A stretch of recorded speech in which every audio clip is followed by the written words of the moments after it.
नमस्कार मित्रांनो, मी राजेश गोरे. तर आज मी आहे बारामती बसस्थानकावर.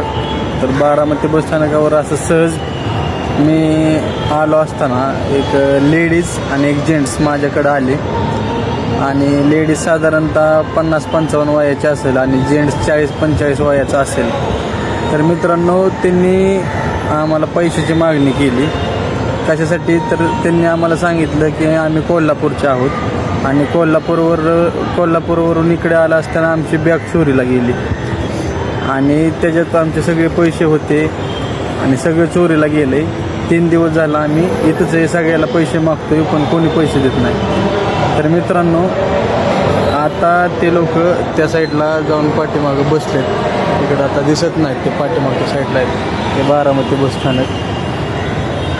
तर असे अनेक लोक, म्हणजे ते लोक आंघोळ वगैरे करून मस्त फ्रेश होऊन बारामती बसस्थानकावर असं कारभार करतात आणि पैसे कमवण्याचं त्यांनी एक साधन बनवले. तर अशा फसव्या लोकांपासून तुम्ही सावध राहा. आणि तुमच्यासोबत पण अशा प्रसंग झाला असेल तर कमेंटमध्ये नक्की सांगा.